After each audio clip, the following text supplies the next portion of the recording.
Guys, you're hanging out in the HawksZone Rundown. This is our bi-weekly segment, Pulse of the Hawks, with Mookie Alexander from Field Gulls. He's going to join us here in a couple of minutes. We are on the hunt for the new OC. There's been a few guys that have been in the building already for interviews, but there's a list coming up. It's just things are changing. A couple weeks ago, or really even before Grubb got fired, Jake Peetz' name thrown around. A lot of guys thought, well, that was just going to be the next guy replacement, but all of a sudden here's a list, and they're taking their time with this. So we're going to get into that with Mookie, talk about that, talk about maybe some potential candidates that could be drafted on that O-line, as well as the free agent list. We're going to have a look at that as well, and we're probably going to get into a little bit of Geno Smith and your Q&As. Guys, get your super chats in. We're going to give you guys priority over that. Anybody that's throwing in their super chats, we're going to get to the comments and questions throughout. So if it makes sense when we're talking, you throw one out there, we're going to get to it and just get you involved in that conversation. And but before all that, guys, if you like what you've been watching, go down, hit the subscribe button for us, sub to the channel, hit the like button, share the videos. All that helps the channel. So on the other side, Mookie Alexander. So y'all can sit here and ask me all the questions y'all want to. Don't you ever talk about me! Yeah, let's go. It's go time, baby. Here comes Geno. Steps up, takes that shot to the end zone. It is Metcalf. 20. I'm just about that action, Moss. You about to go get it. You just like to do it. That's what it is. Off me. Nobody in the world can do it. Are you kidding me? Trying to do that. Pass is caught back in. Jackson Smith is jigged up. The circus music rolls in. Throws it forward. Oh my goodness, he caught it. By Leonard Williams. This is the HawksZone Rundown with your hosts, Ryan and Bryce. All right, Mookie Alexander from Field Gulls joins us again for the bi-weekly segment, Pulse of the Hawks. Mookie, what's going on, man? It's going all right. Well, last time I was on here, you folks did not hit 1,000 subscribers yet. Now you've crossed that threshold, so congratulations. Appreciate it. It's certainly adventurous whenever we're looking for a new coordinator, new coach. Last year was a lot busier because we were looking for a whole damn new staff. But this year, just the offensive coordinator. But that's just for now, because we certainly cannot rule out other people getting let go, at least on the offensive side of the ball. And maybe even Leslie Frazier, because it just broke before we started going live that he's going to be interviewing for the Cowboys head coaching position. But I hate to be a cynic. It's probably just a Rooney Rule requirement and nothing more than that. Right. Yeah. I mean, it's crazy, man, because, before last time we had you on, we were talking about Ryan Grubb, and we all sat here thinking it's inevitable. Like Bryce and I have sat here, and even with you prior segments, we've talked about this. There's no way this guy can be back, and I was pretty adamant about it early on. And then it was like the inevitable, right? But then the thing about Mike McDonald that we've been seeing is that he's wasting no time, right? And we're going to get into the list here. Bryce will get into the list of potential candidates, but I just want to touch on this where that's a little refreshing to see with Mike McDonald. You saw it with the linebackers in midway through the season, like Baker's gone, and then all of a sudden you get surprised that whoa, he got rid of Dotson. That I thought this guy could have been a potential extension guy, the way they were talking at the beginning of the year. Didn't fit what Mike wanted. It feels like this guy is someone that knows what he wants, knows how he feels he wants his team shaped. It's no different from his coaching staff. It was obvious they didn't align. How much do you appreciate that before we get into the candidates? He let Ryan Grubb go less than 24 hours after they played their game. Yeah, I had pretty much had an inkling, and it wasn't just vibes. Kind of had a suspicion that Grubb was going to be gone Monday, so that's why when the Field Gulls article went live that Grubb had been let go, it was published like 5 minutes after Schefter reported it. So that's kind of your hint right there, that it felt inevitable that Grubb was going to be gone. And look, that doesn't mean he won't be a good NFL offensive coordinator down the line, nor does it mean that he's a bad college coordinator. Let's not rewrite history there, but he's not ready for this level just yet. And then for McDonald, yes, it has been refreshing that if you screw up or you don't meet a standard, out you go. And as jarring as it was to see Baker get traded right away and then Dotson get cut and and even for Kobe Bryant to get the starting position and Jenkins to not even get his job back effectively or be reduced to like a big nickel role. It shows that McDonald doesn't have a lot of tolerance for when things are not going as well as he hoped, and also for, say, quote, underperforming players like Geno. Like, you can tell when he goes, this is not all on Geno versus, he could have just benched him for Howell or something like that. So yes, I know that with McDonald, he's not going to be Pete. He says he's not going to be Pete. It's not going to be a carbon copy. And Pete could be ruthless too at times too. Remember back in the first season, the very short stint for Lendale White, and he also fired Jeremy Bates at the end of the first season too. So, but with McDonald, I'm still positive as far as his direction and his vision. It's just a matter of getting that hire correct at offensive coordinator, because that is going to be vital for a defensive-minded head coach or somebody from a defensive background. That offensive coordinator hire is so important compared to when it's an offensive-minded head coach, and you don't really care about who the OC is, because usually that head coach is calling the plays. And we look no further than the Washington Commanders and Dan Quinn, our old buddy Dan Quinn. He nailed his offensive coordinator hire back when he was in Atlanta with Kyle Shanahan, and he's seemingly done the same thing with Cliff Kingsbury in Washington. So just having that OC just takes a world of pressure off of his shoulders so that he can focus on continuing to improve the defense and running the team in general, instead of having to kind of nitpick and babysit Grubb to the point of it being an untenable situation. Yeah, no, Mookie, it's going to be an interesting kind of process that they go through here. And I think they're doing an extensive search, which is good to see. They're not just jumping at the first candidate. That's one thing that, we didn't want to see have happen. For me, I had the same feeling, and I've heard through multiple people that Grubb was really walking on pretty thin ice around the bye week, and changes were almost made then. They stuck it out, and then the nail in the coffin was the Minnesota Viking game in that last sequence of plays, basically prior to Geno taking his sack there that knocked us out of field goal range. That was inevitably, I think, Grubb's demise. It didn't matter how the season had finished out. He was being shown the door. The thing that I find interesting with this OC hire, when you have a defensive-minded head coach like Mike Macdonald, you have to nail the OC part, but you also have to find another guy to nail as your pass game coordinator or your run game coordinator, who can eventually take over when this guy gets hired out. So, if the Seahawks were to hire, say Clint Kubiak, okay, who's Clint Kubiak bringing in to fill out his staff? And how is he going to fill it out so that way if things go, in Kubiak's favor and he gets a head coaching job, who do we have coming in? Are we going back into the job hunt in 2 years potentially to get somebody? So it'll be interesting to see how it shapes up. I will be dropping a nugget here that I've heard, and Mookie, you've also kind of heard the same thing as well. So I will be mentioning that on the show, but we'll get to that once we get to more of this OC topic. So Ryan, what are your thoughts on the OC search? Is there anyone in particular that stood out to you? I mean, it's tough to say, right? You look at that list.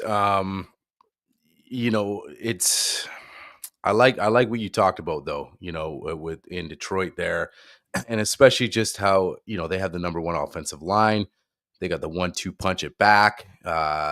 That's intriguing, and it doesn't seem like we talked about it on prior shows. Like, well, you need a guy with offensive play calling. Like, it's got to be a prerequisite. But then when you look at who's out there, well, how many guys really have that, right? And so you just want a guy in here. I think Mike's gonna have a guy in here that just first and foremost aligns with him, and not trying to convince like in the interview, obviously when Grubb was in that interview, like, yeah, no, I will do this based on sort of what his style was in Washington. And a lot of times even you and me were talking about it in the off season, you being a UW fan, and you're saying, well, people think he's just this pass guy, but he runs the ball.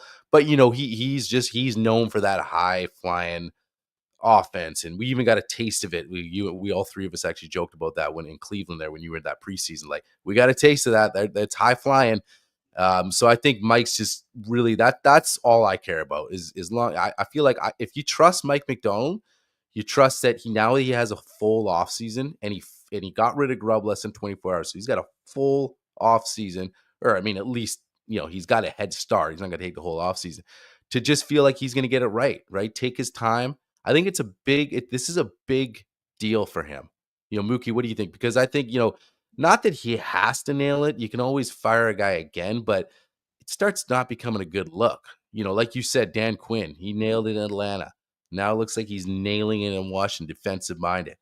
Washington 12-5. They've got a rookie quarterback. Things look great for them. So I think Mike's knows how that he got to feel like he's got to nail it. So I think taking this time, looking for just that guy that aligns with his philosophy, and then from there, we'll see. But that's how I kind of look at it, man. Mookie, what do you think? Well, it's as important for him as it is for John Schneider. And right, true. Let's think about this. I think we're all of the opinion that if Schneider kind of just botches this offseason too, that he is going to be on an exceptionally hot seat if Seattle misses the playoffs again or doesn't win a playoff game. So McDonald said that's in the first, when they hired Grubb, he was 100% involved in the process, and he'll be 100% involved again. But ultimately, Schneider has oversight of this whole operation in ways that he didn't have it when Pete was around. So getting this OC hire right is crucial, and also could even give us a hint as to what they'll do with Geno Smith down the line. And I'm sure we'll get to that later on in the podcast. But there are so many options that I think that would be intriguing, but you never really know when it comes to like the lesser known people, the young budding assistants who never called plays before. We did this with Waldron a few years back where he had maybe called the odd play here and there because McVay does that. And then Ryan Grubb didn't have any NFL experience, but he did have experience calling plays, at least to our knowledge at UW and Fresno State. That he had experience calling plays. But side note, you know what? It was kind of, it just made me laugh that Grubb's final game, he broke all of his season-long tendencies. Like, all right, here's a play action fake to the strong side for a change. Here's the most play action that Gino Smith has run in 2 years. Here are a bunch of other looks that we haven't given all year. It's almost like it was reactive play calling, knowing that he was going to be out the door.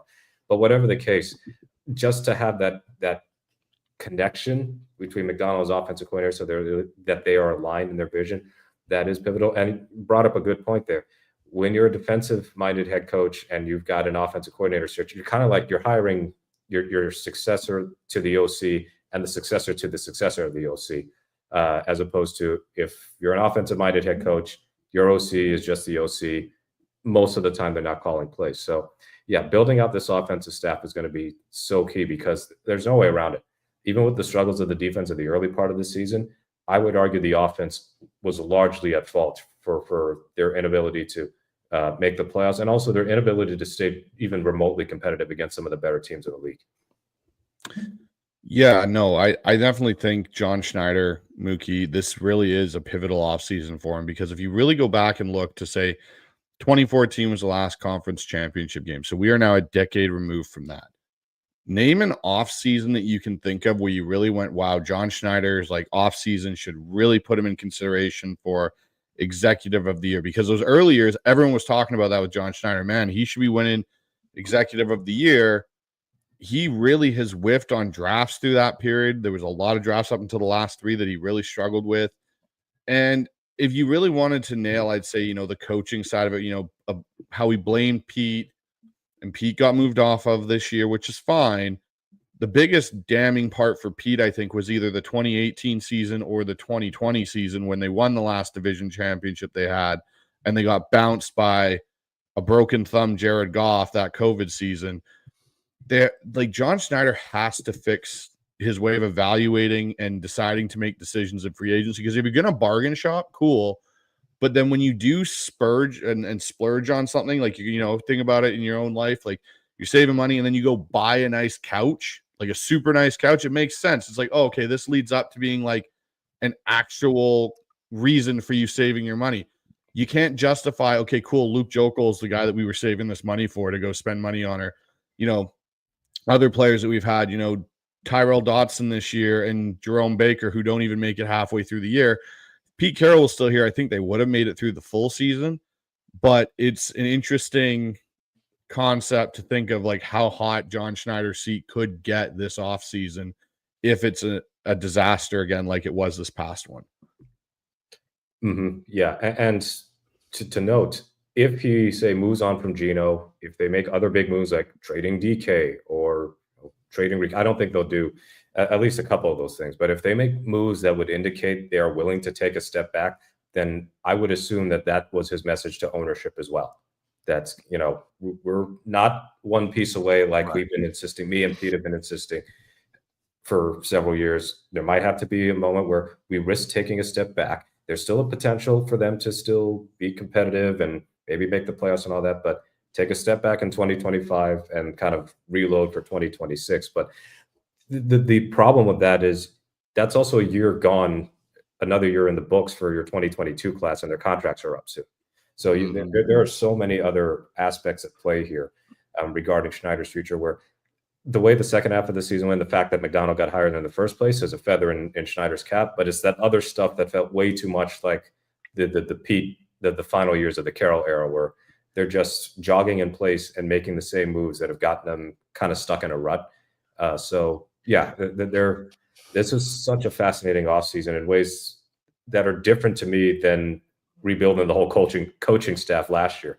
Yeah. Hey, before I know we're going to talk some OC candidates, but sticking on the Shire thing, man, I want to get your thoughts too, because that's sort of like kind of, I think, what a lot of fans are wondering about. Like, how much confidence can you put in this guy? Because we've seen what he's done, and we've seen a lot of the moves and his evaluation on O-line, and that's obviously a big area of concern, and what everyone feels like has to be maybe if it's the only thing you do. So if you could get inside John Schneider's head, where do you think he thinks his team is? Like, do you think he's in that mindset? Like, realistically, because we've had a lot of false diagnoses before with him. Like, you know what? Yeah, I think we are only a piece away. Oh wait, we won 12 games over the COVID year, and when you look at that, it's like, yeah, how good was that team? But we always feel like we're just, even this year, you get to that 10-win mark, and then you look back and you're saying, well, we should have beat the Giants, and we should have beat that Rams game, the first game. And, if Geno doesn't throw 2 red zone picks, and we could have had 12 wins, clean up a little bit. We're a 12, 13 win team, tweaks, bargain hunting. So like, how much confidence? So kind of a 2-part, like, do you think John's in that mindset? Like, we're just a couple of tweaks, like he has been for a lot of years. And then he does the same thing. Like, even if you move on from Geno, which that would be a big move for John, but then do you make the big offensive line splash? Like, where do you think he is in that with his mindset with this roster right now? I think he specifically has kind of ridden the 2 timeline thing just enough that he's going to keep competing. They've never had to do a full scale, like, threaten to tank sort of situation, because the first year, due to the enormous circumstances of a terrible division, they got to make the playoffs and rebuild at the same time, I guess. Yeah, and then 2011, they moved on from Hasselbeck's contract. And it was also an odd year because it was the lockout year. So you had free agents, but you also had like a very unusual offseason. And they finished that year strongly. And then you could tell that they were truly a quarterback and a couple of pieces away. And then we got the Legion of Boom years. So this is not the same situation, but I still think he believes that 9-8, 9-8, 10-7, they're not too far away. And for all we know, you could see San Francisco decline. You could see the Rams regress if Matthew Stafford finally starts playing like he's 37 years old with a history of serious injuries. But I think that he's going to try and push for the playoffs again. As far as my confidence in him building this O-line, it's not high. Let's be real here. We're looking at 15 years of this, and it's not like he didn't lack investment early on. Russell Okung, very first draft pick. 2011, they picked James Carpenter, probably way too high, but nevertheless, first round pick. They picked John Moffitt in the 3rd round. Terrible pick, but the thought was there. And then you got the very silly Robert Gallery contract where he got 3 years and he didn't even make it out of the first season. And they had a couple other O-line sides, and they extended Max Unger, of course. They inherited Unger, and they extended him before the ill-fated trade to move on from him and get Jimmy Graham. But basically everything since 2015, or maybe even 2014, has not been promising. The closest we come to that is, and to his credit, Cross has been at least all right. And Abe Lucas, and I think this is pretty important to note, Abe Lucas is able to go that last half of the year. The abdominal injury was kind of like a minor thing. Probably would have played through it, I bet, if Seattle still had a playoff shot. But the interior offensive line, that has been a consistent weakness of Schneider, even dating back to 2010. Whether it's giving Joe Cole $7 million, that's an example of an overpaid guard right there. Whether it's moving Justin Britt around, moving him from tackle to guard, and then finally getting his position down at center in his third season. Whether it's like Ode Abushi or the Tomlinson signing, and Tomlinson was actually not that bad toward the end of the year, but he's just a one-year stopgap. They've had too many stopgap solutions for something that needs to have a long-term fix. And then of course, not re-signing Damian Lewis, which wasn't totally unforgivable, and they are going to get a comp pick out of it, but still, they're in a position where they might have to replace left guard, and who knows what they're going to do a right guard, because Anthony Bradford absolutely should not have the pole position to start there either. And Oluwatimi, we don't know if he's going to be odds on to start, because if you get a new offensive line coach, if you move on from Scott Huff, is Oluwatimi going to fit what that coach wants? Is he going to fit what McDonald wants? I mean, he didn't win the starting job at the start of the season. They signed Connor Williams and then traded Nick Harrison. Oluwatimi was getting healthy scratches. So interior O-line, Schneider has to do something different. No more 1 year, $3 million contracts and then move on. There's been no continuity there other than Justin Britt for like 4 or 5 seasons, and Max Unger from 2010 to 2015. And that also came with Unger getting injured a lot. So yeah, this is more about Schneider to me than McDonald. But if Schneider's on the hot seat, I wonder how often you see the GM get fired, but not the coach, because that's not terribly common in the NFL. Yeah, it's the whole situation is going to be kind of, I think the underlying story of this offseason and all of next year is, how does this roster, how does this team improve on, 10 wins? Because realistically, like, we take that 10th win, I know it's a win and a win's a win in the NFL, but really we beat a backup Rams squad by 5 points, and that's nothing to write home about. We got to 10 wins, great. But it's not. I get it. A win's a win, and the NFL is hard to win in. But when you have a backup playing against most of your starters, you should be able to put more of a, not a beat down, but at least more of a convincing performance ahead of you. Not where, hey, it came down to the last 2 minutes and the Rams were moving the ball, and luckily we got our stop. But yeah, it'll be interesting. But speaking of offensive coordinator and that being kind of the hot topic around the Pacific Northwest, let's look at some of these candidates. So me and Mookie kind of got together and decided to have a look at the list of guys. So on the left side, we've got the interviewed guys. So we know Hank Fraley's been interviewed, Thomas Brown, Clint Kubiak, and Grant Udinsky's been brought in as of yesterday for an OC interview. And then on the right side are just kind of some of the guys that we've heard about potentially maybe being candidates. Brady Henderson tweeted out that there's been several guys that haven't been announced yet that have interviewed. Frank Reich's up there, Marcus Brady, who's someone that I'm interested in, Adam Stenovich, Josh McCown, Mark Brunell, Davis Webb, Alex Tanney, Nate. I'm not going so hard not to butcher this, but I think it's Shellahassi. And then we've got our in-house option of Jake Peetz. The other interesting one that's on this list that I think people have forgotten about, and Mookie, we talked about a little bit off air, is Jim Bob Cooter, who was a pretty hot candidate a few years ago when he came out of Detroit.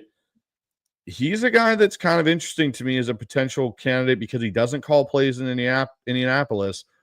Steichen does, and he's got a history of building some pretty good offenses with not the greatest amount of talent. Yeah, and he's 40 years old? So he's 40 years old. Yeah, so well, he is an elder statesman compared to Grant Udinsky. I guess he's kind of the hot man because he's 28 years old, and there's an article in the Minnesota Star Tribune about him, or Minneapolis Star Tribune, about how he's like this football savant who's great academically, and he just lives, breathes football 24/7.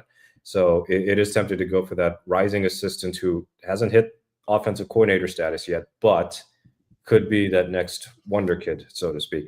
Thomas Brown for the Bears, almost certainly a Rooney Rule requirement, because for those of you who don't know, if you're looking for a head coaching vacancy, you have to have 2 external minority head coaching candidates.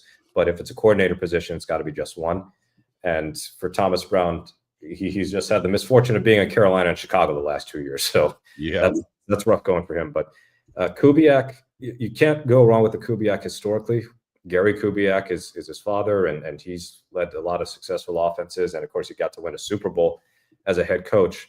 But with Kubiak, it's kind of circumstantial with him, where he called plays in the first year with Russell Wilson in Denver. And that was after Hackett ceded play calling duties. And then, of course, it was time to move on. He went to San Francisco, got hired by the Saints. And those first 2 weeks, it looked like greatest show on turf, moved to New Orleans. And then the Saints just lost everybody to injury, it felt like, over the back end of the year. So it's kind of hard to assess his role on that Saints offense in 2024 when you're having to play backup all linemen. Taysom Hill gets injured. Even Kamara gets injured late in the season. So it's a total mash unit. So there's not much any offensive coordinator can do. So our big data point with Kubiak is 2021 and his 1 year as OC with the Minnesota Vikings. And again, he ended up leaving because Mike Zimmer got fired. But it was a pretty middling offense. So it would probably require a deeper dive than just the stats to see what to like, what not to like. I did love that he spam play action heavily those first 2 weeks and delivered those shot plays for Derek Carr, to Rashid Shaheed, or whomever. And then Hank Fraley, and we discussed this off air, Fraley could be very much on the Seahawks radar. And Fraley, again, never called plays, never held anything close to a coordinator position. But you watch the Lions offense, we know that there's going to be a lot of rating of the Lions offensive coaching trust. And Fraley could fit that bill of, he's got the offensive line background. So even whether Hufford stays or not, I mean, Fraley's going to at least know what he wants out of his offensive line. And then the running game aspect. Forget the play action, just the running game element that has been sorely missing in Seattle. So if it's Fraley, I'll be pumped. I'll be cautiously optimistic, given that he doesn't have any play calling experience. But as far as those other options, Stenavich is definitely going to be on the radar because he's also the run game coordinator of sorts, I believe, for Green Bay. And Frank Reich, I kind of prefer him over Doug Peterson. I'm wondering if Peterson's just going to take a year off or something. But, with Frank Reich, it's just the Carolina thing went south quickly. And then he might have hurt his own reputation with the way his Colts tenure ended with, trying to revive Carson Wentz and then getting a completely spent Matt Ryan. But yeah, I imagine we're going to see a lot of candidates for Seattle over the next couple of weeks. And we might see names trickle in more and go public after the divisional round, depending on who advances and who gets eliminated. Yeah, I know. And so, there's the nugget that I've heard, or the people I have talked to have told me that Hank Fraley really killed his interview.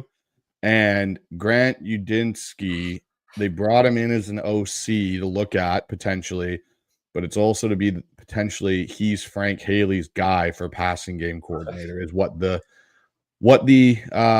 rumors are that are swirling around, which to me makes a lot of sense because like we talked about earlier in the show, it, goes to that if Hank Fraley does a great job, then you lose him and you have to have somebody in the wings. Now, the interesting thing is I've also heard that basically Scott Huff is kind of just here in case something doesn't go right and waiting to see where Ryan Grubb lands. Is they don't want to let him out of his contract because it'll cost him a bunch of, the salary essentially. And they don't want to do that with two different coaches. So they're kind of hanging on to Scott Huff.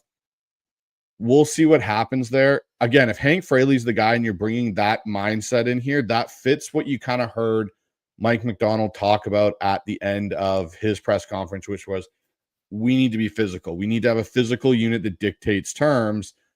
That's kind of going to be the overlying thing. If this offense comes out next year and it isn't that, it'll be very, very interesting to see if they, again, missed on this hire. I don't think if it's Hank Fraley, they will miss on that. But I think you're right too, Mookie. We're going to hear more names closer to the divisional round. I even think probably tomorrow and Friday, we'll probably hear a couple more names that get released that have, guys that they've interviewed leading into that divisional round. But I would be I got a feeling by next week, this time, we might have our new offensive coordinator, because I don't see Seattle waiting till the Super Bowl or the conference championship games to hire somebody. Yeah, and if it's a team like Kansas City, they're not going to go from the Chiefs side. If it's Houston, definitely has the slowest stuff is and the rest of that staff. I think that the shine is worn off a bit. But if the favorites win as expected, I don't think we're going to see a ton of viable options outside of Fraley. And you mentioned Shieldhouse, but if the Rams lose, then that's the end of their season. Everybody's available. But yes, that this OC search, when McDonald talks about we want to be physical, I don't think it should be misconstrued as we're going to full Neanderthal where they're going to be running at a 55 to 45 ratio. It's we're going to dominate at the line of scrimmage, so that, and I think Dan Campbell said something to the effect of, when the offensive line works, then the whole playbook opens up. Everything works. Anything we call can work. And of course, it's easier said than done, but that's the offense that we'd love to have, or love to have again, because when Big Walt and Touch and Tobeck and Gray and Sean Locklear were here, pretty much everything could work in that 2005 season. Whatever you could call, it was going to work. We haven't had anything close to that since then. So just having an offensive line that can dominate at the line of scrimmage will make life easier for any quarterback, whether it's Geno or somebody else. But it sure would be cool to have a known minimum above average quantity of quarterback behind a much better offensive line. That isn't to say that's, we end up with Schneider still having issues with offensive line scouting and all that. But maybe the idea is, if you get Fraley, you're going to have somebody who's not only going to be the OC, but somebody who's going to provide extra offensive line input that we haven't really had since Tom Cable. And I hate to bring up Tom Cable, but that would be like as close as we could get given his role here.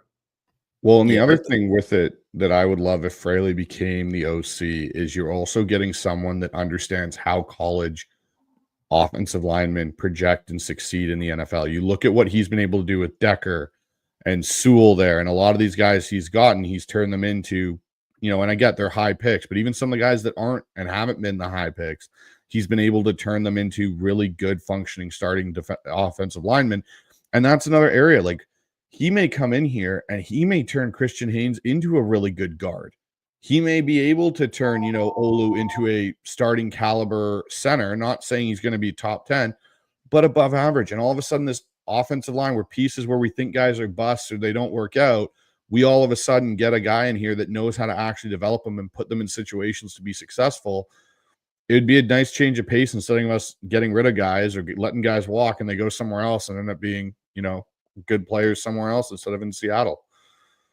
Mm-hmm. Yeah, definitely.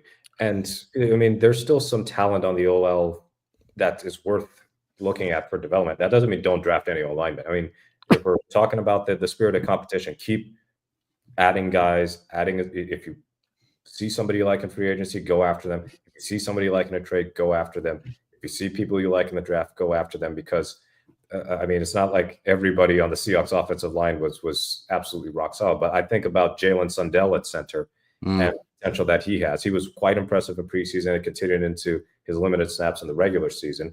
Yeah, Christian Haynes could be something with a different coach. And if it doesn't work out with Haynes, I mean, Satel Alamea, at the very least, was to me a net positive as a run blocker. Jarrell probably is still too raw and might just project as a backup tackle. And there's nothing wrong with that. He effectively replaces Stone Forsythe that way. But yeah, if they can just get different voices on the offensive line in terms of just input, scouting, the physical side of things, because Seattle's offensive line tends to be kind of middling in terms of weight or average weight. Whereas you look at Philadelphia's offensive line and Mailata is 360 something, or you go to Baltimore and it's 360 something. So having the closest we've had recently with Seattle doing that is DJ Fluker, right? Yeah. And Fluker has definitely slimmed down from those days. But I mean, just we all want that offensive line. And I just see some of the comments with passing game coordinators be a lateral move for Udinsky. I don't think it would be, right? Because it'd be a promotion for him because he's only listed as an assistant. Yes, he would be an assistant. He's only been an assistant, so passing game coordinator means you're the lead of something. Yeah. Correct. You know what I love about it too. You listen to you guys, and that was the same thing when we talked about, when Mike McDonald came in here as the defensive minded head coach. We talked about guys on this roster like they just needed maybe a different voice. Maybe like a Reek or whoever it is on this defense, and just get another set of eyes. Got a defensive minded guy. This genius Mike McDonald is, and maybe that can work on the offensive line. You look at this guy and say, yeah, not only do you have a different voice, but a guy that knows how to do it, along with new pieces coming in the door. So that would be intriguing, because really you talk about what Dan Campbell's saying, like, you get that going, everything else goes. And we know that, but it's just being able to make that happen. Easier said than done. And if we're not trusting Schneider's evaluation, maybe you have somebody that comes in the door and, just like Mike's sort of working alongside now with John saying, hint, hint, these guys don't work. Got to get them out of here. I want guys in here, a la Ernest Jones that can work with our defense. But why don't we switch gears a little bit and kind of look at that? We'll talk about this one first, and then we'll get into some O-line free agencies. Yeah, we'll get into some O-line. Guys, old school Seahawk, appreciate the super chat. Paying it forward a little because Bryce has been so giving. Wow, best wishes, fellas. Go Hawks. Hey, there Thank you go. Old school Seahawk. Appreciate that, man. Compliment right there. Yeah, big ups to Bryce. All right, guys. So let's get into some O-line. So we'll look at this. Bryce, bring up that chart. We got some free agents, and also draft options. We'll talk about the draft too. Mookie, real quick. I mean, is there anything else they should be looking at in the first round besides an offensive lineman? I don't think they're going to be getting a quarterback in the first round. Geno's successor, not day one starter. I think they're really the only two quarterbacks who I'm fairly confident are going to be taken in round one are Ward and Shador. If this Jackson Dart hype continues, then maybe he'll make his way in, but that's about it. Quinn Ewers is not going to be a first round pick. I'm pretty sure of that. Edge rusher, they might have to think about that if Nwosu is a cap casualty. But realistically, offensive line figures to be the way to go. It's just a matter of whether it's going to be a guard or a center. It would be most likely a guard, and that would run completely counter to what Schneider has said over the years. But what happens if he drafts one of those tackles and converts him to guard? Does that become a case of they didn't overdraft a guard if we drafted a tackle first and then made him a guard? They already did that with James Carpenter, didn't they? Yep, they did. The thing's funny. So on my other show, Mookie, with Dan, the pick is in. We kind of did a mock draft, and I got stuck picking for Seattle, and a lot of the good linemen had kind of gone, and we kind of stated that we had addressed the O-line in free agency with potentially getting, a Tevin Jenkins or Trey Smith to add to that group, and we ended up going with an edge player. But when I look back at this, the thing you kind of want is you want that guard, but you're kind of limited to tackle guards, like you were saying, guys that were one, switch to another and move inside. And you're banking on them to understand that move inside if they've played outside for the last 3 years of their college career. The one guy I think that could probably do it, I don't think he'll be there for Seattle. If I was to pick a guy that has some versatility in that regard, is probably Kelvin Banks Jr. He's the guy for me that, if you're going to get the guy that's a tackle and can move into guard, he'd be the guy that I'd really bank on. If you're going pure guard, you've got Tyler Booker, Donovan Jackson's another guy that I'd potentially look at as another guy that could play the guard. But Tate Ratledge and Tyler Booker, I think, are your best true guards in this class at the top part. Outside of that, you're hoping, maybe Dylan Fairchild out of Georgia. But I think at that point, I'd rather take a guy that's got some versatility if I'm at Fairchild. Jackson intrigues me because he started out left guard, and then Ohio State had some injuries, and then he ends up moving out to left tackle, and he's been really good there. And my angle with Jackson is you got to make a decision on Charles Cross too. Yes. Whether you're going to pick up his fifth-year option or not. So if you see Jackson as a guard, goodbye Laken Tomlinson. Donovan Jackson's probably got the inside track to be your left guard. But outside of that, if you're not committed to Cross beyond next season, and you see what Donovan Jackson has been able to do at left tackle and play quite well, then he could be the one who replaces Cross down the line. and continue our history of not extending offensive linemen that we draft. But yeah, that aside, I know in the comments we've had 3 or 4 people say Tyler Warren at tight end if he's available at number 18. I wouldn't be against that. Last year I would be okay with that. I was not against Seattle taking Brock Bowers if he was available. Tyler Warren is kind of in that same mold to me. Seattle finally having a dominant tight end, that would be super cool.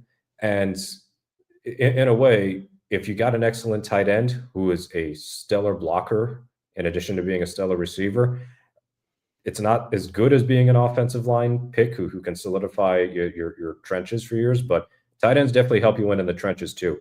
And AJ Barner has been a really promising story so far, but I think they're going to move on from Noah Fant, and hopefully Farrell Brown isn't re-signed.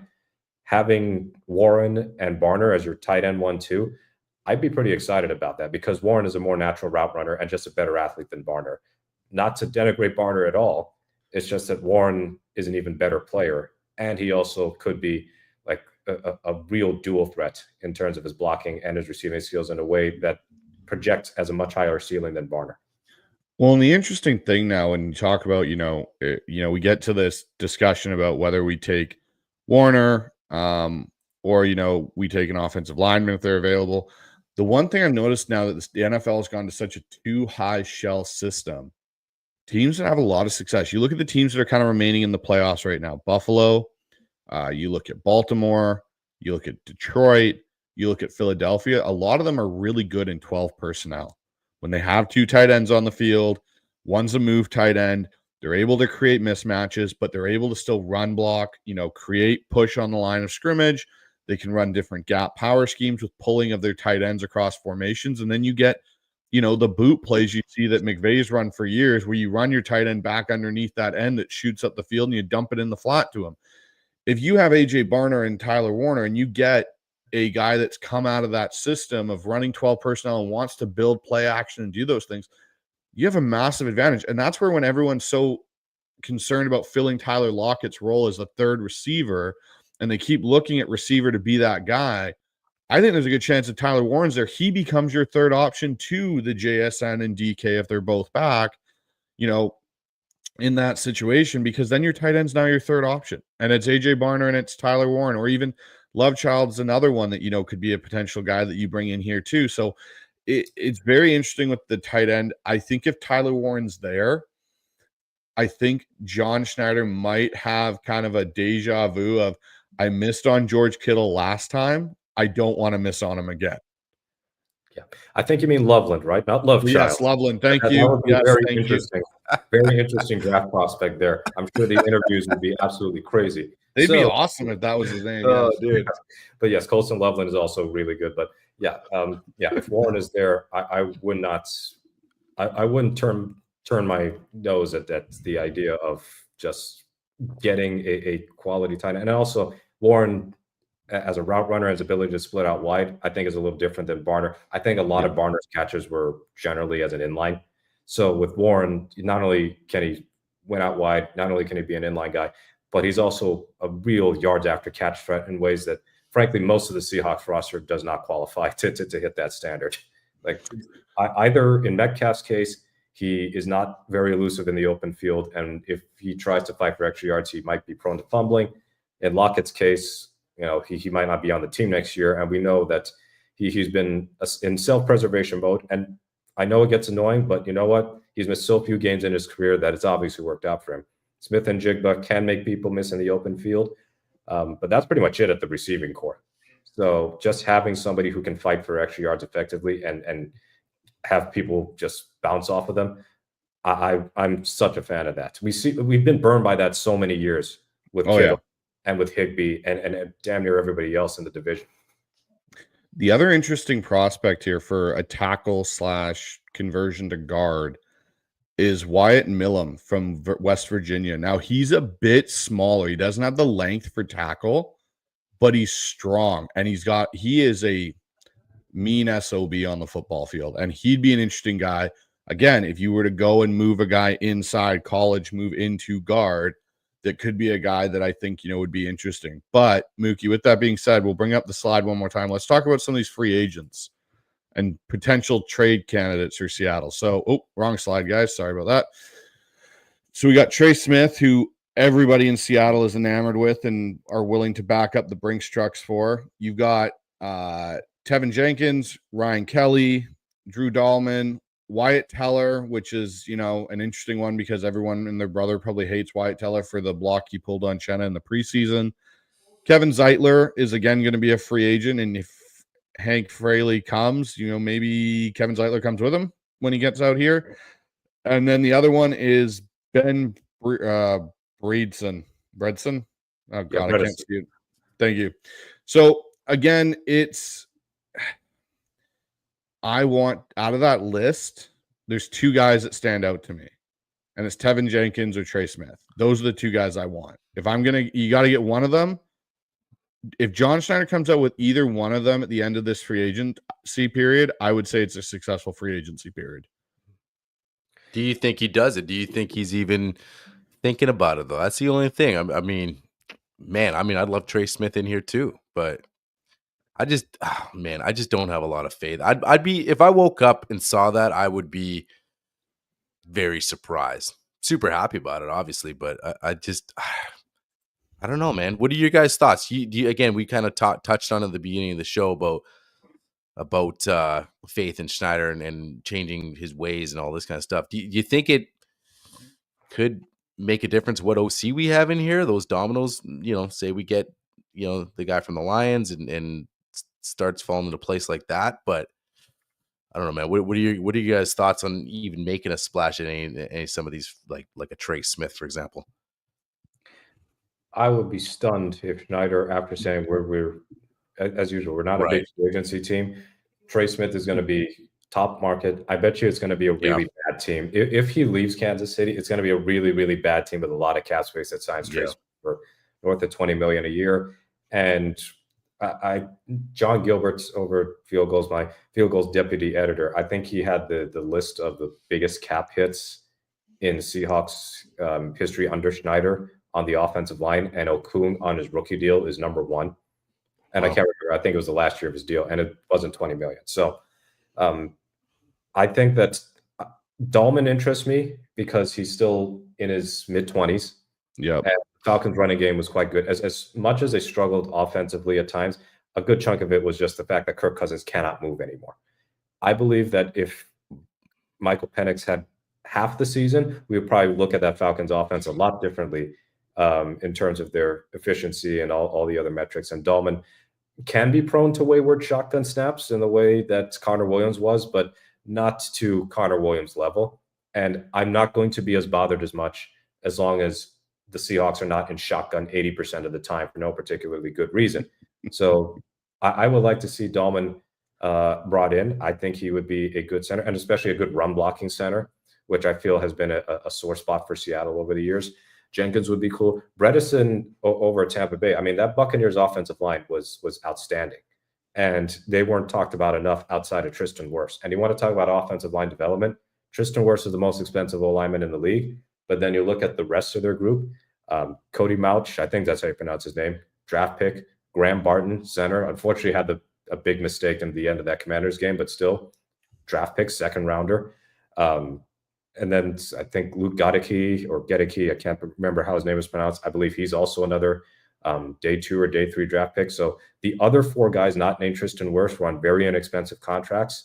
In Bredesen's case, he was a free agent signing. The other 3 were their own draft picks. So I like to follow the Tampa Bay model in that sense. And it would be cool to get a former Buccaneer. I think Bredesen could be a good guard option for the Seahawks and not cost a whole lot.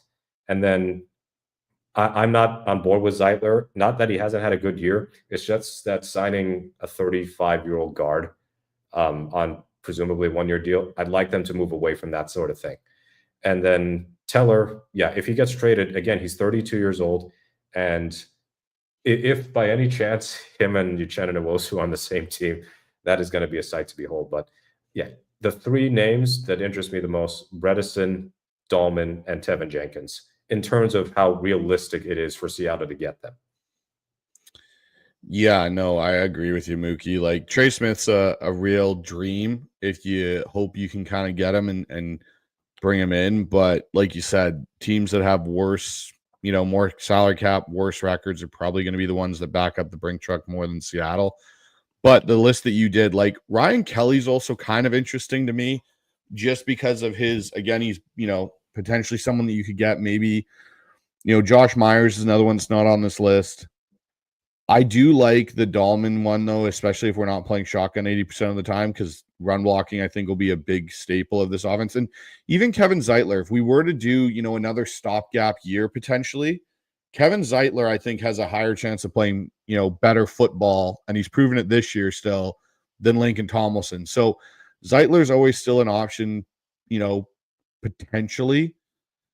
But you're going to have to mix it. You're going to have to get if you were to get Tevin Jenkins and end up coming out of the draft with, Urzuri out of Minnesota, I think you're in a lot better position on the O-line with Christian Haynes and those guys coming back than you were last year. But like you said, part of this draft, is going to depend. Do they, take the 5th-year option on Cross?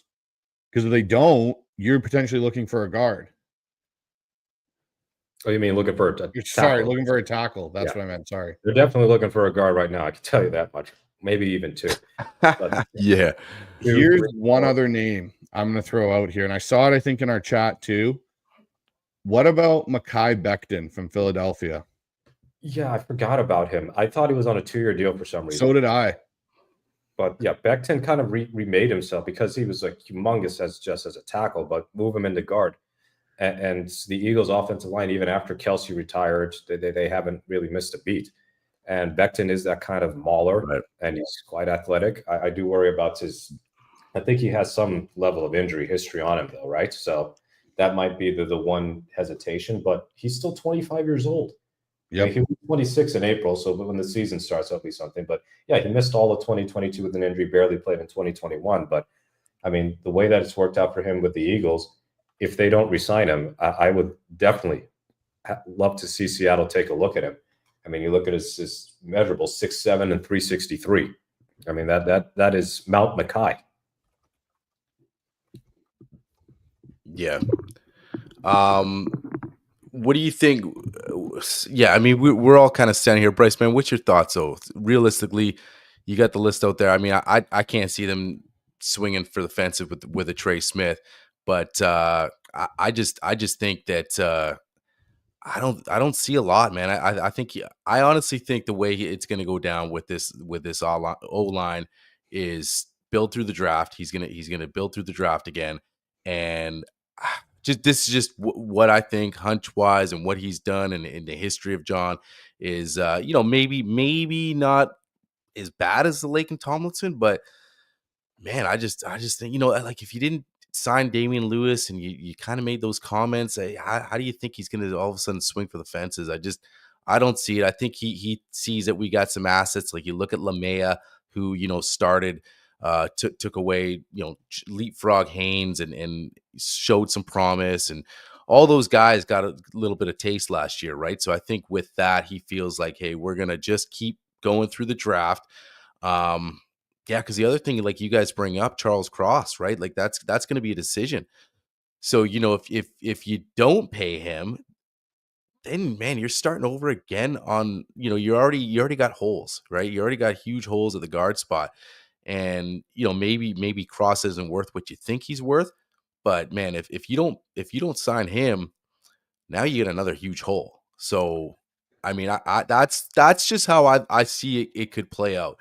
Like he just keeps building through the draft. He gets a veteran guy, but look, like I said, if he brought in a Trey or even a little below that, I'd be ecstatic.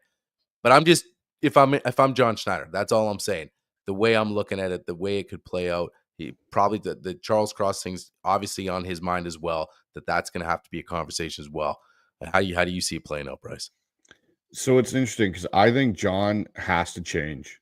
I think that's going to be a big push from, I think even maybe ownership might push it a little bit too, is, okay, we said Pete was the issue last year. We got rid of Pete. We revamped the defense, brought in the defensive guy. Our defense finishes a top 10 unit this year over the last half of the season, right? And You had Mike McDonald go in and say, can't work with Dotson, can't work with Baker, give me Knight, give me Ernest Jones, and away you go.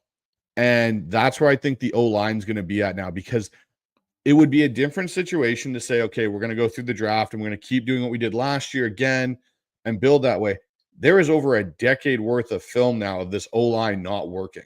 Well, and like you mentioned too how Russ masked it a little. Oh yeah, Russ was we always knew it was that O-line for years. We always knew it wasn't good, but now I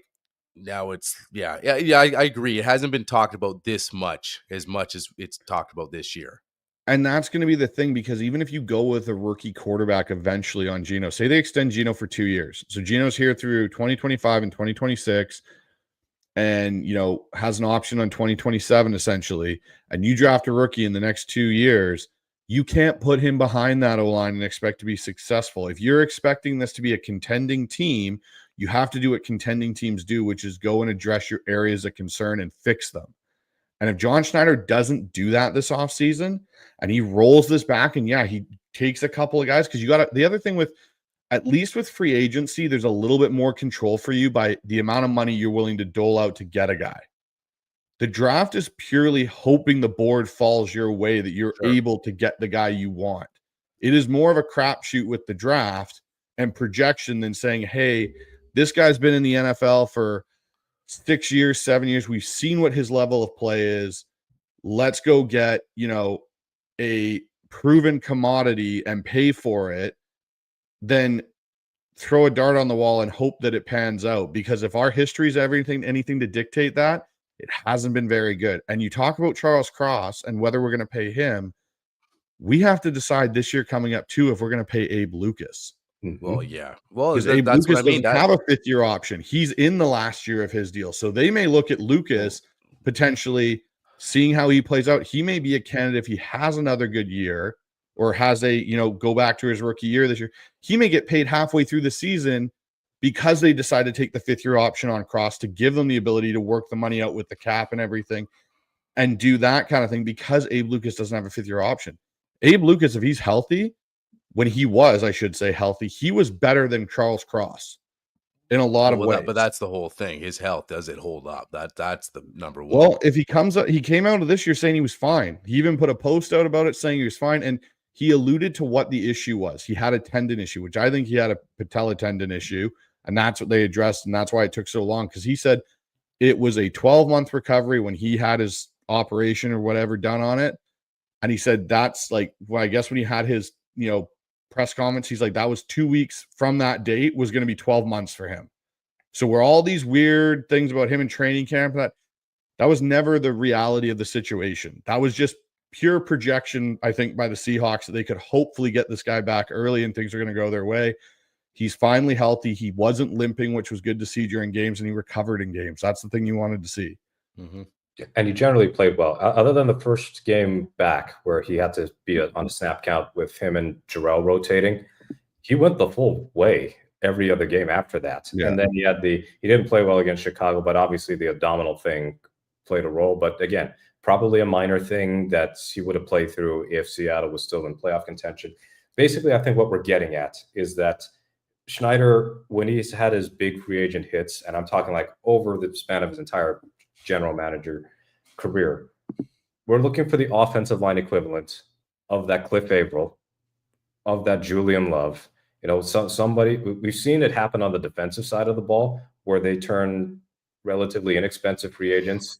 Well, I'll include Nwosu in there too. It's just that the injuries have sapped him of his best seasons seemingly, but just having that equivalent, but on the offensive line, would do a world of good for rebuilding that his reputation. We haven't seen. Yeah. He has totally tried. I mean, Fluker is probably as far as we could go because Fluker was still fairly young, but he was also like a tackle converted to guard. So if he's willing to do that for the O-line, the way he's done it with signing Julian Love and then turning that into an extension, or signing Geno Smith on a 2-year deal, turning that into an extension, then I would be cool with that. It does not have to be splurge and spend $20 million a year on a guy, because we've seen historically that teams that tend to do that also tend to stay shitty because they don't have a good roster anyway, or they way overpaid for a free agent. So I'm good with a mid-level signing. I'd look at Washington, Tyler Biadasz. And I brought this up, I think, on the very first segment we ever did together.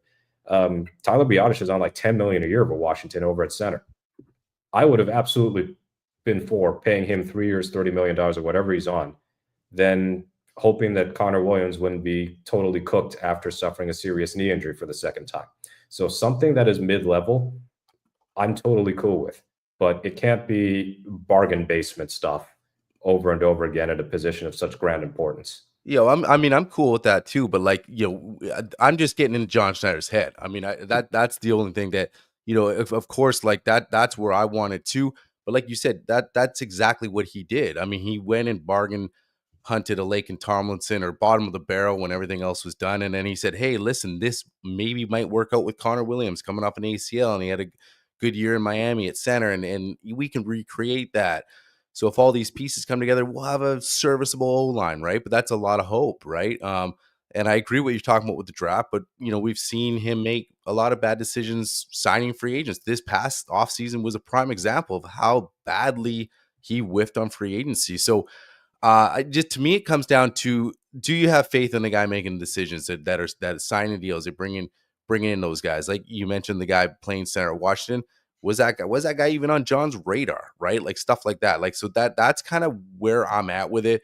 And it's easy to say, hey, he's got to change, but man, teaching an old dog new tricks ain't easy, man. Like you talk about 15 years, and now you just expect this guy to change. There's people that now look back and say, man, maybe they should just done an overhaul right off the hop. Pete and John out the door. And like you said, somehow he convinced management or ownership to say, no, it's Pete. Now I'm on my own. I never really got to make the decisions. It was always Pete and me, and he had a different way of thinking. And trust me, when I get on my own, you guys are going to see it. So is this last offseason didn't prove it. I mean, it really didn't. So, but now Mookie, like you said, man, if you believe in Mike McDonald, because that's a feather in his cap now, John's. If you go ahead and, because you can, it's just interesting. There's so many variables. Like, is he how hot is his seat?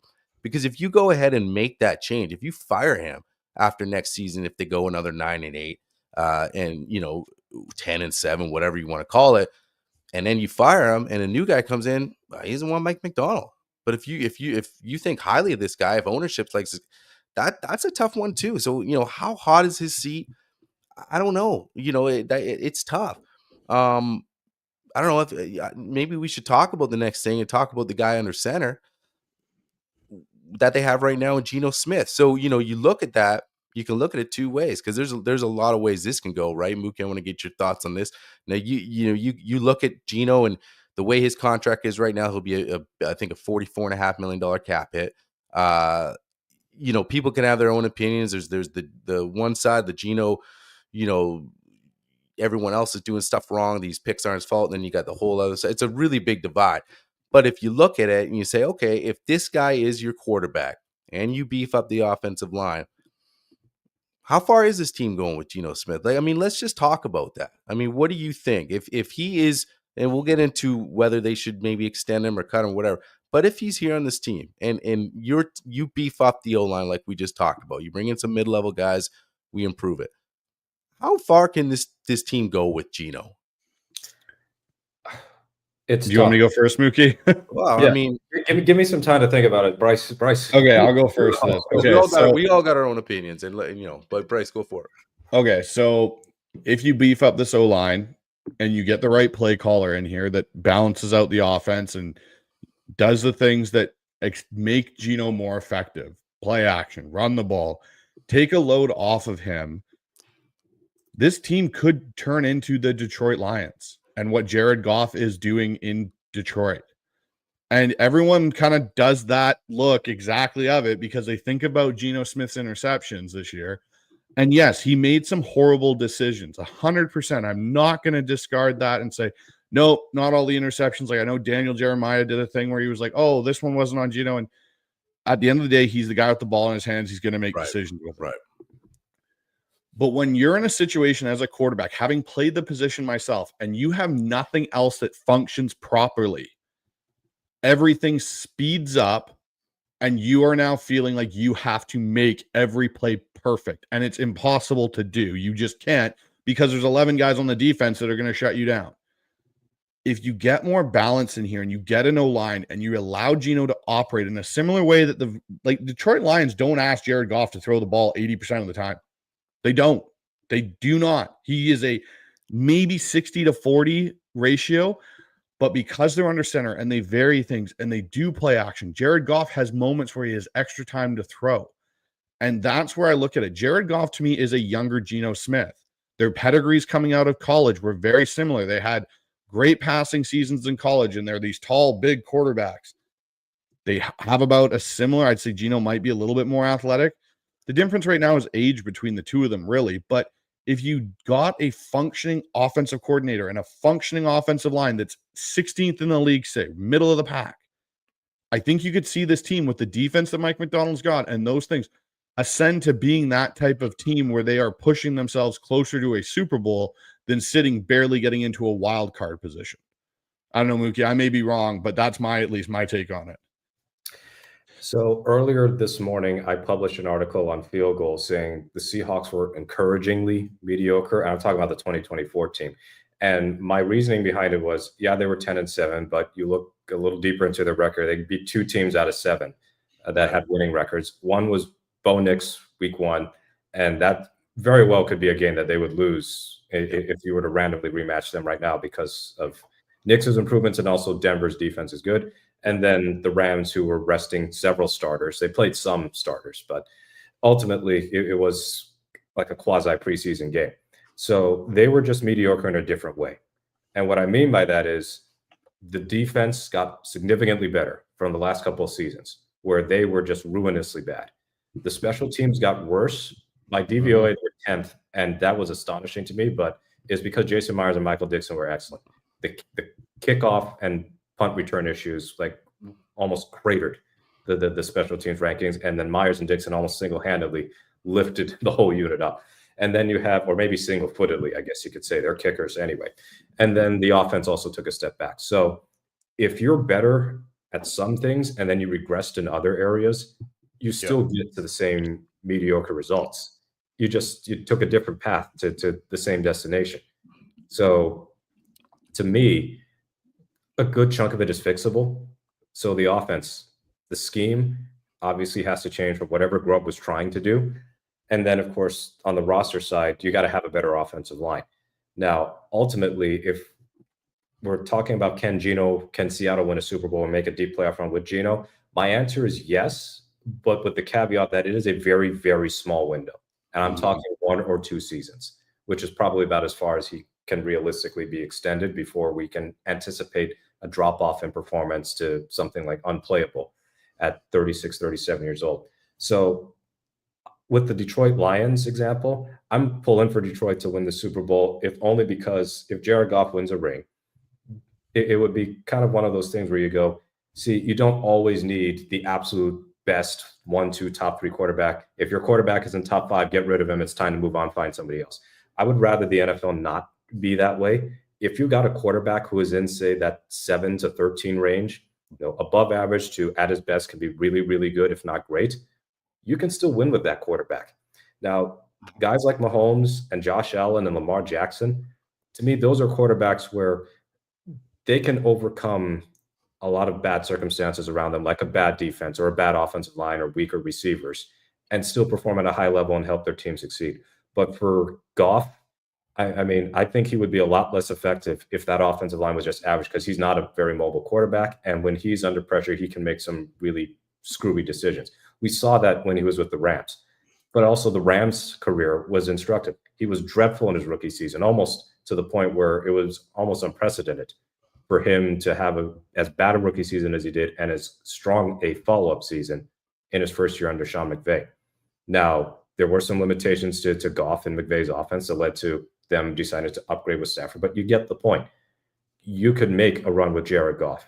They almost made the Super Bowl last year. I think this version of Geno Smith, you can make a run, but anything beyond that, like a dynastic run, we know it's not happening because just of age.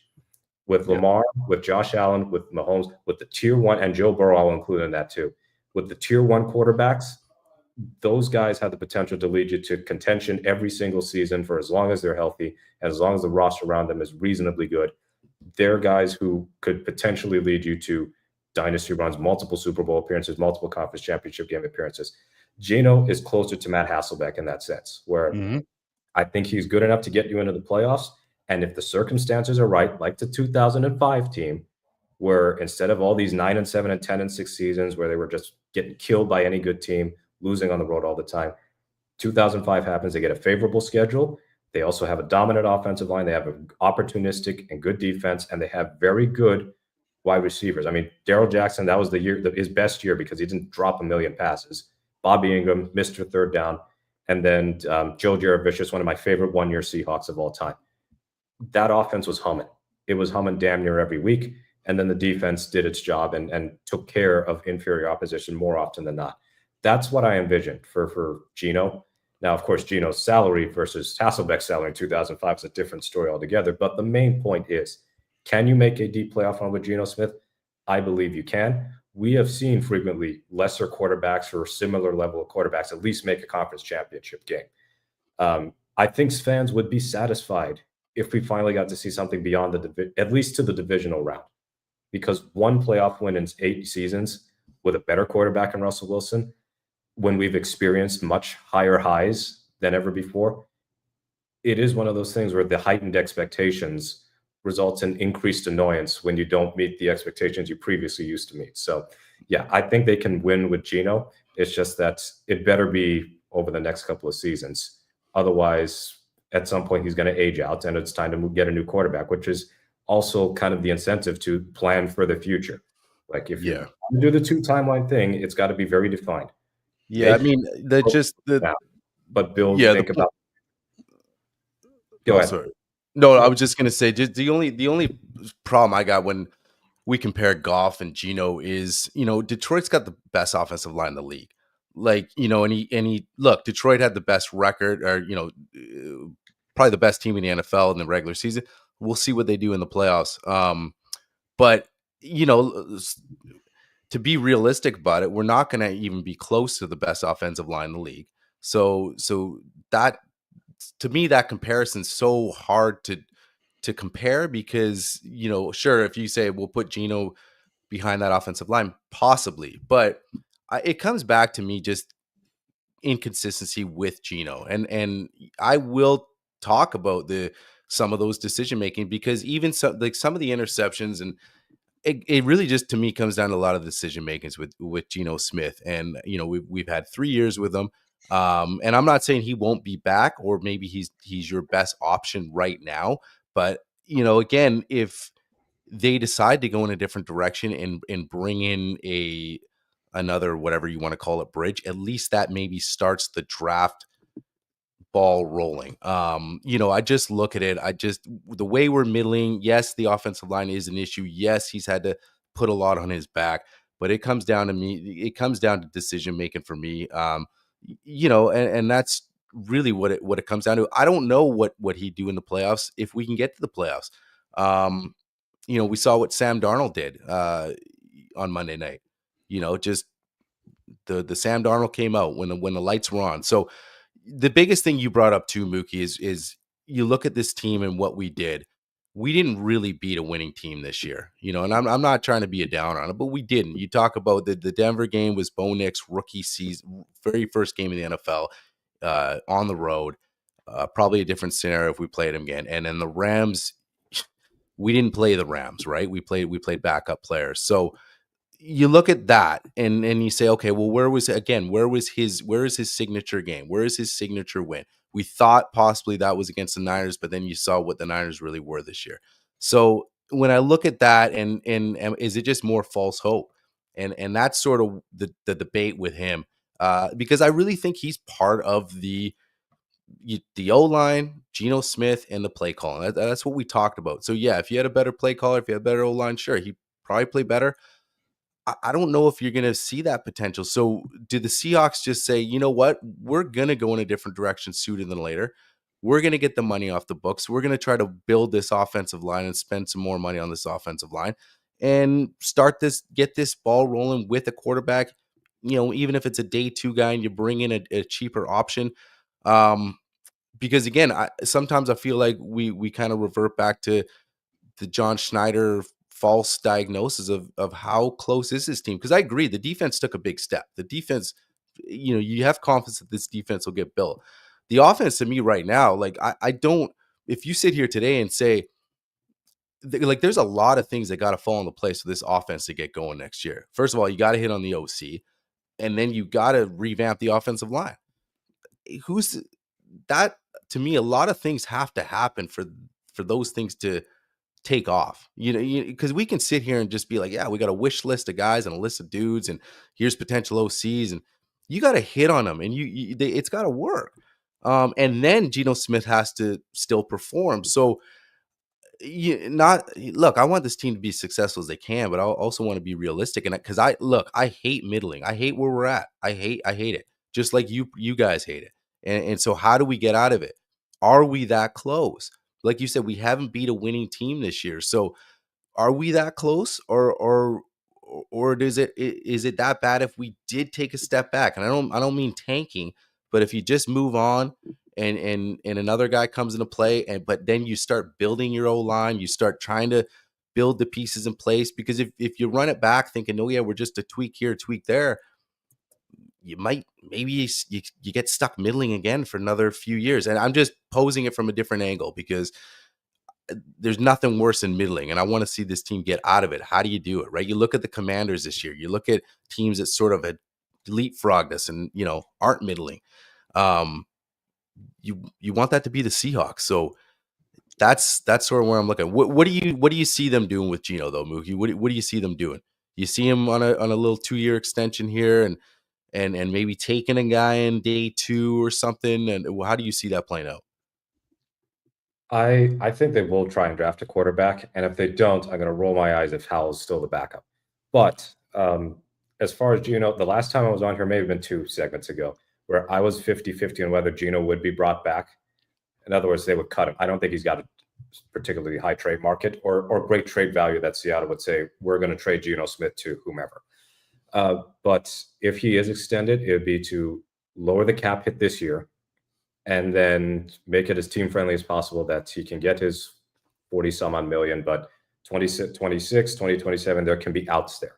So it could be like a 2-year extension or even a 3-year extension that is kind of like a 1-year deal, as was the case when he signed the previous extension.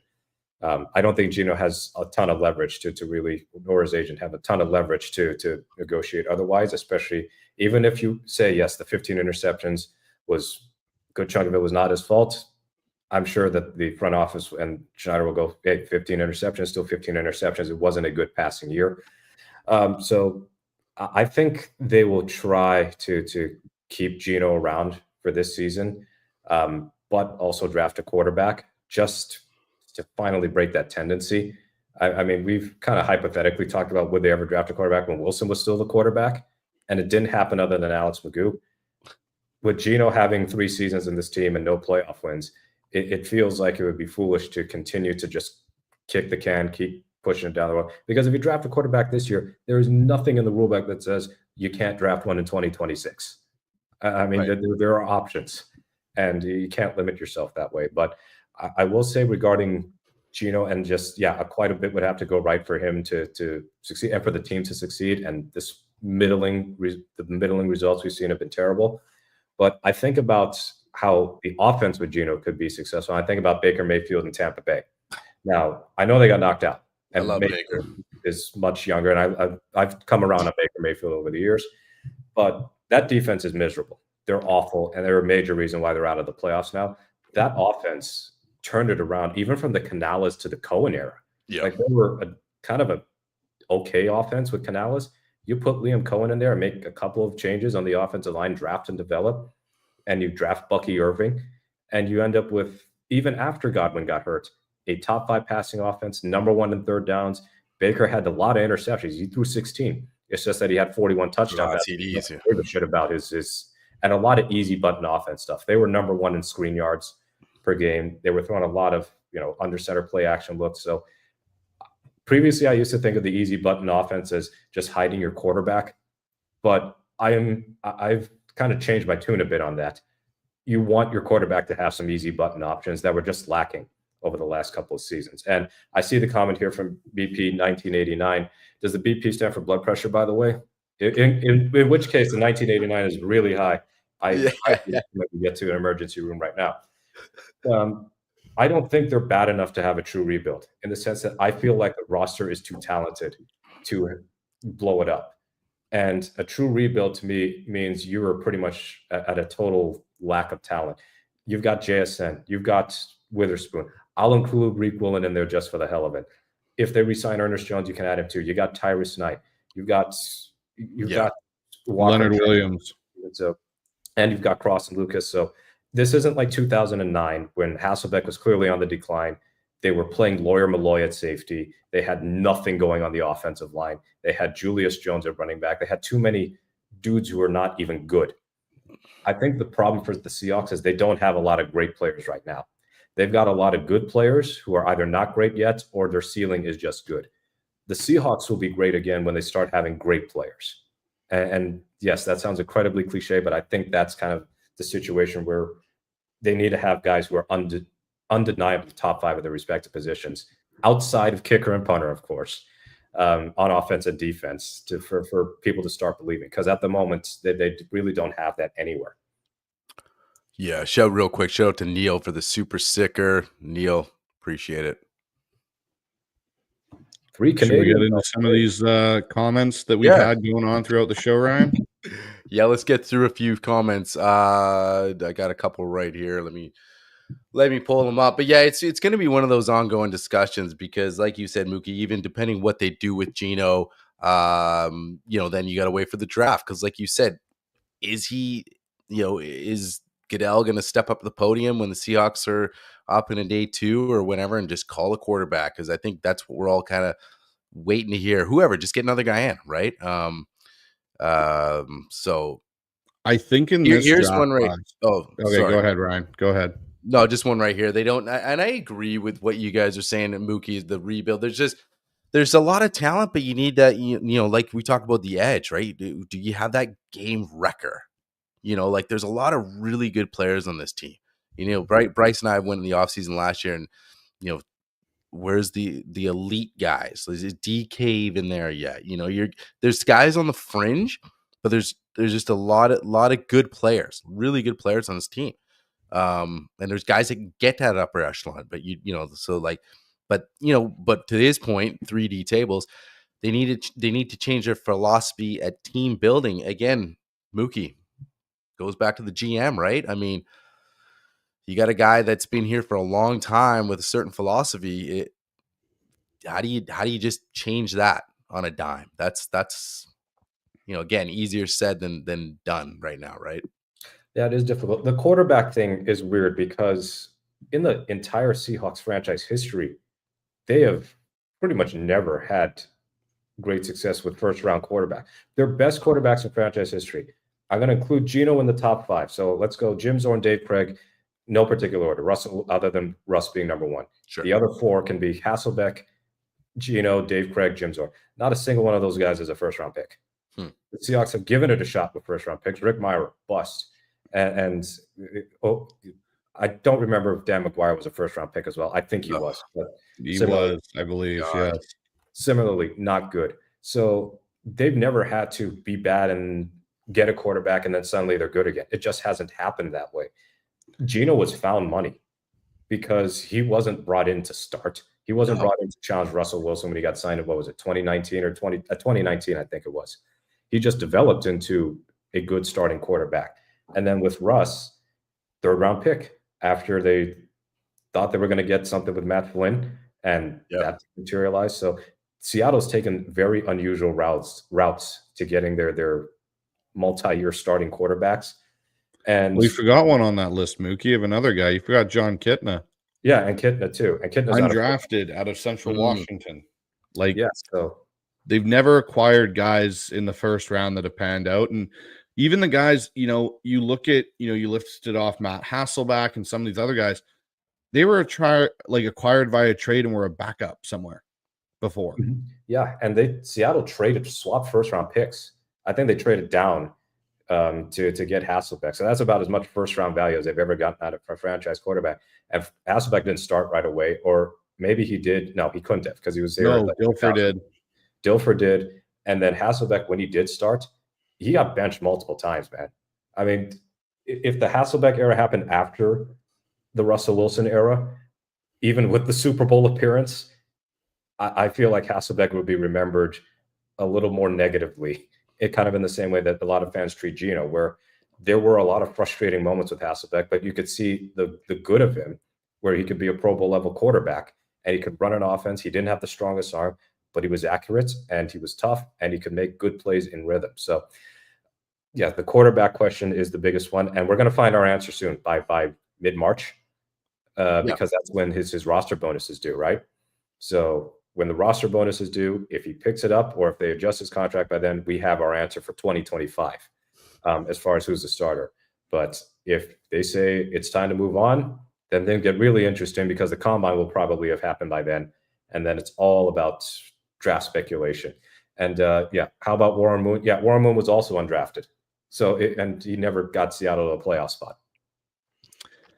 The thing with this draft class of quarterbacks, I saw some people in there saying it's awful, it's horrible. You have to have your expectations of what the draft class of quarterbacks is. This draft class is more actually aligned for a team that has an established starter to get a developmental guy, to get a guy to bring in. You look at like my guys right now as I'm doing mine for, my other podcast, I've got Will Howard on that list. I've got Jackson Dart on that list. I've got guys, Shedeur Sanders and Cam Ward aren't in the reality of a pick for Seattle potentially. But, there's guys in this draft that if Seattle wants to even upgrade on Sam Howell for the time being and maybe get a B+ starter potentially in 2 years, you can if you move off Geno. If you do the plan of, hey, we're going to move on with Geno for another 2 years, we get a guy. And like Mookie said, there's nothing saying that in 2026, they don't fall in love with Garrett Nussmeier or Drew Allar or one of these other guys and actually go up because they built the rest of the team and you've got an established OC and you've got more of a functioning O-line. Hey, cool. We're going to go up in the draft and go get somebody. We're going to go and push ourselves up there to go get somebody if there's some conviction to it. There's one guy that scares the absolute bejesus out of me in this draft class that Seattle may go and get, which is Quinn Ewers, because of all the connections John Schneider has to that guy. Through his agent, all the talk John's let out of little tidbits here and there, I could see John taking a flyer on Quinn Ewers when there's a Jackson Dart potentially, or Will Howard, or one of these other guys on the board still, and he goes and takes a flyer on Quinn Ewers, or, a Jalen Milroe, one of those type of guys. Yeah, Ewers, I liked him in his freshman year. I remember the game he had against Alabama, and then he got hurt, and they lost the game, and they probably would have won if he had stayed healthy. Sam Ehlinger might have been his replacement, or whoever was his replacement was terrible. But the subsequent seasons, I don't see the hype as far as first-round talent or even high second round. And he was the number one recruit in the country, and I don't even think he lived up to those standards at Texas. Now, he helped turn that program around. They were a 5-7 squad. And then he came on board and they made the college football playoff semifinals 2 years in a row. But I wonder about his injury history because he got injured his first year and he got injured a couple of times this year. I wonder about his accuracy deeper down the field. And I think that his arm strength is good. He's not Chad Pennington noodle arm, anything like that. But I don't think he's got an exceptional arm either. So I feel like just on that alone, Schneider wouldn't want to be infatuated with him because I think he prefers quarterbacks who have hoses on them. And I don't believe that Ewers matches that description. The decision-making is also a concern for me because that Ohio State game was ugly for good, prolonged stretches. Him running into pressures, him challenging coverage with dangerous throws.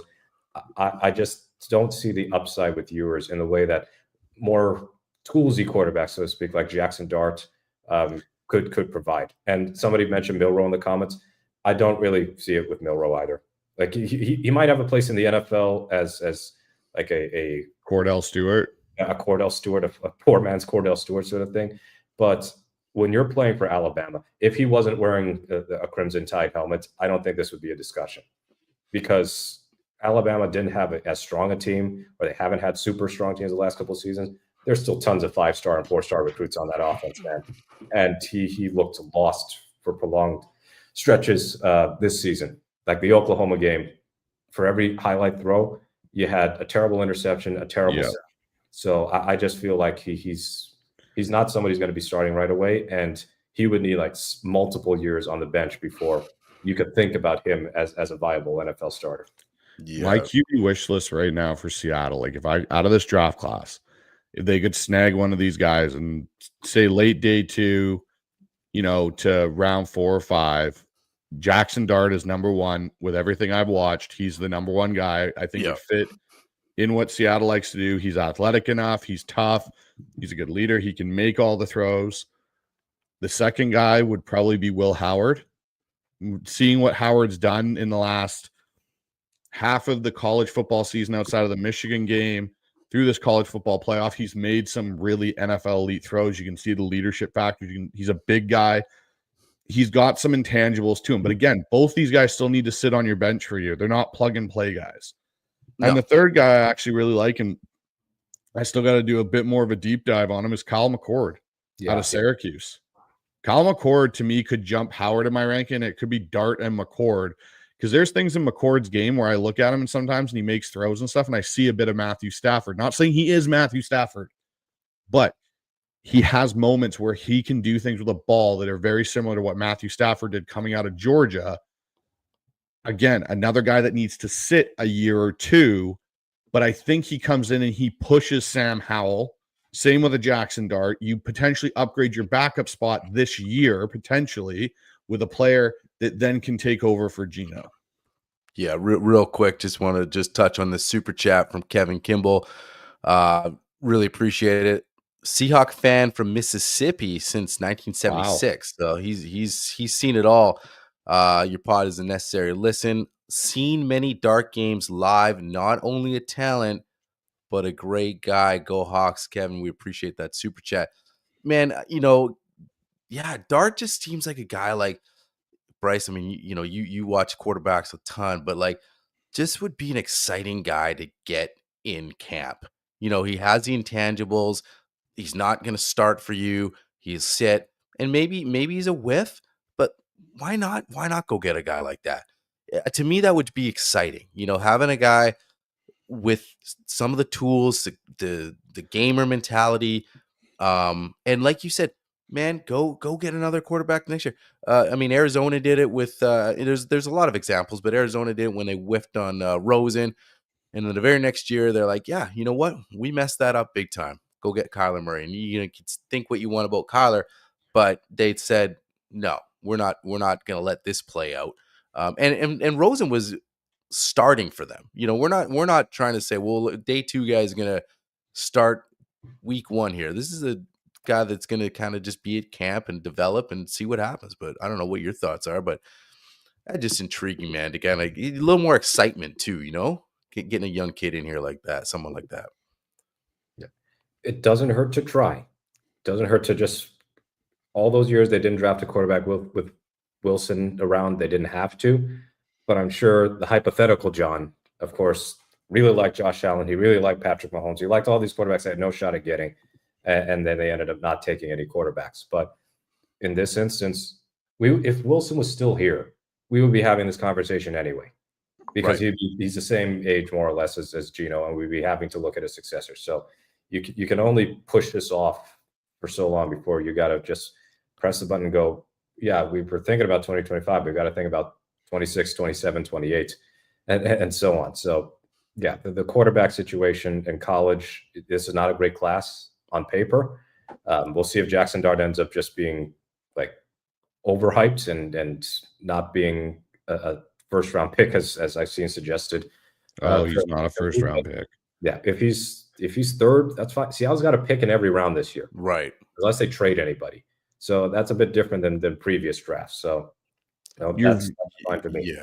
your value in quarterbacks is in day 2, day 3 this year. This is the first year in a while you've got value potentially in those spots to take the guys where they really should be going, and you're not having to overdraft somebody, because like last year was an anomaly with the 6 quarterbacks that went or whatever it was in the first however many picks of the first round. Like that was an anomaly. And you can go back and you look at, last time that really happened where you had that many quarterbacks going around 1 or close to it was 1983 and 2012. The Russell Wilson, Andrew Luck, you had Brandon Wheaton and Brock Osweiler and all these other guys kind of go. But this is a draft where if you're a team that already has a guy, you have a, top 17 NFL quarterback, you can go and get one of these guys in day 2 or day 3 to potentially develop and not have to plug and play him right away. That's what you're looking for. If you're looking for a guy to plug and play game 1, that's your Shedeur Sanders or Cam Ward. And even those guys aren't getting, the grades necessarily. Like I've heard Todd McShay even say, like, if potentially Shedeur and Cam Ward had come out last year, they would have been like 8 and 7 off the board at the quarterback position. Yeah. They wouldn't have even been, in the first round potentially. Mm-hmm.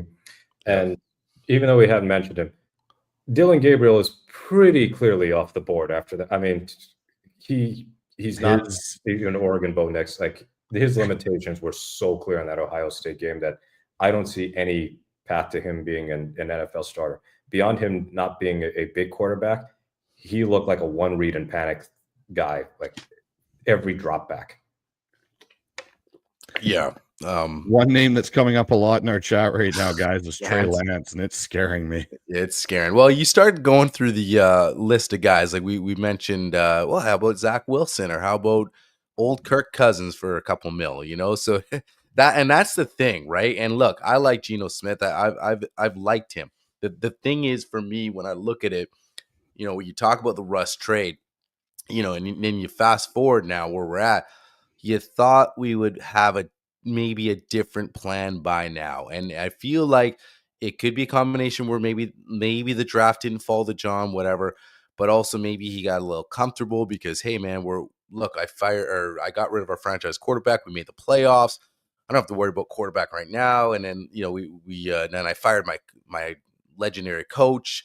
So it's something where you keep kicking the can, right? So that's the issue for me, where we're at. And now it's like, what do we do? We're not in panic mode, but we're like, you're in this spot where you're like, do we give him a year extension or 2? Like, this is not a guy where age is a huge factor too, but you're like, I don't feel like a lot of Seahawks fans felt like this was the guy that was going to be here for 5 or 6 seasons without a plan. And then you look at this draft and we're like, man, there's value in day 2 and 3. It's tough. And again, we're picking. So even if you look at the following draft and say, well, it's a little more promising. Well, where are you picking? And that's the thing. If we're 9 and 8 again, we're going to be in the same position where we lost out on those 6 quarterbacks that went last year's draft, right? Where it's like, well, we were sort of not bad enough and we're not good enough. So we're picking at 16 and we lose out on all those QBs. We don't even get a shot at Michael Penix, whatever the case may be. So that's the other dilemma, because you're this team that's sort of middling. So how do you get to that next QB?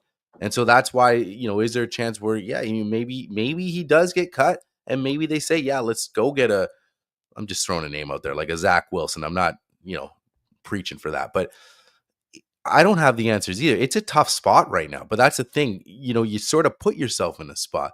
I don't know what you guys thought. We don't have to, another few minutes here, but real quick, you know what I mean? Like it's sort of like you put yourself in the spot and now you're not left with there's just doesn't feel like a lot of answers right now. We're throwing out day 2 guy names. We're throwing out, you're looking, like you just said, Trey Lance. It's crazy. So, and then when the other side of people, the people will say, well, yeah, so Geno Smith isn't that bad, and he's not, but we're stuck. Well, to me, first of all, the Trey Lance talk, he's a 3rd string on the Dallas Cowboys behind Cooper Rush for a reason. It's funny. In the NFL, NBA, Major League Baseball, National Hockey League, not every bust is a bust because they played a lot of games and were terrible at it. There are occasionally draft busts who don't get on the field for a reason. And it's like they're so not ready that they can't put him on the field because I'm going to lose my job if I play him. He had the unlucky ankle break in 2022, but when Kyle Shanahan gives up on you, that tells you a whole lot. He shouldn't have been picked that high in the first place, and they shouldn't have traded the farm to get up that high to take somebody with essentially 1 year of starting experience at North Dakota State. But that aside, like Justin, it's a funny comment. Jason just said that. Jason, you're right. Apologies, Jason. You are right, sir. Yeah, we need to refocus this conversation. Yeah, sorry. Yeah, let's get off it. Like, Cooper Rush isn't good, but like Trey Lance is we're going on of him looking good against 1AA or FCS competition, and then we're just basing it on just that one season. Zach Wilson, that would be something else. Well, I just said Zach about a minute ago. So yeah, that's how bad this is getting, right? Like, let's get it back to a couple more minutes, guys. I'm just gonna throw it out here, Mookie. What do you think, man? What you think? It's a 2-year extension, pretty much. That's what's gonna happen, and they draft a guy day 2. Yeah, that's what I'm thinking. That's kind of what I'm hoping they do. Right. That Bryce? way, that sorry, me the Seahawks. Again, the middling stuff sucks, and you don't want to be jogging in place forever.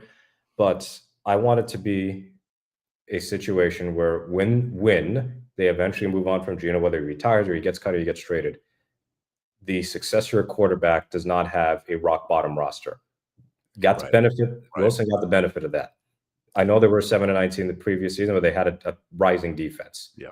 So he had talents, and then you had Baldwin and Tate's on the up and up. So over the next couple of seasons, and part of why I don't want them to be 4-13 or 5-12 or whatever is because I don't want to see all those guys go, all the young talented players go, and you're starting all over again. So I would be in a situation where Geno short term, but long term, you have core pieces in place that when you get that quarterback to replace him, he has a better situation than your typical rookie quarterback, aka most number 1 overall picks who have a lame duck coach or a shitty offensive line or no defense or a combination of those 3. Yeah, Bryce, final thoughts? I don't have much to add other than what Mookie just kind of laid down. Like, I'm in the same boat with the plan. I think you draft a guy this year, you extend Geno, and you add pieces to that offensive line. And some of the people even said there aren't a ton of holes on this team where, when you look at the draft, you can take that mid-round pick on a quarterback because you're not necessarily trying to, find a whole bunch of starter-capable guys like they used to or diamonds in the rough. You're looking for depth guys, okay? Yeah, you're looking for another corner potentially to play opposite Witherspoon and Woolen and Josh Jobe and add some depth there because Trey Brown's probably not back. And maybe you're looking for another safety to add to that tandem. But there's nothing as pressing besides the offensive line in the first couple of rounds to really nail that part and the free agency part of it, and then going and getting a quarterback in the mid-round. Yep. Go take a flyer on somebody, see if it pans out. Bring 3 quarterbacks, carry 3 quarterbacks. Maybe, here's another crazy idea out there. Maybe Sam Howell's not on this roster because they like Jaren Hall more. Jaren Hall was a somewhat decent quarterback coming out of BYU, and Mike McDonald, again, brought Jaren Hall up at points. They activate him at different points throughout the year. Maybe it ends up being Geno Smith, Jaren Hall, and the rookie draft pick on the quarterback roster for Seattle when they open the season. That's a potential. But John cannot come out of this draft and say, oh, gosh, darn it, I wanted to take a quarterback, but it just, I just didn't. Stop saying that you want to take him and follow the Green Bay thing and not do it. Start taking a swing, because if you don't swing, you're never going to hit the ball. Yeah. Or just say you don't want to take a quarterback, then we believe you. But this is a wicked show, guys. Like, we're going to have a lot more answers coming up. The OC hunt, it's happening right now. So, that's going to fall in line.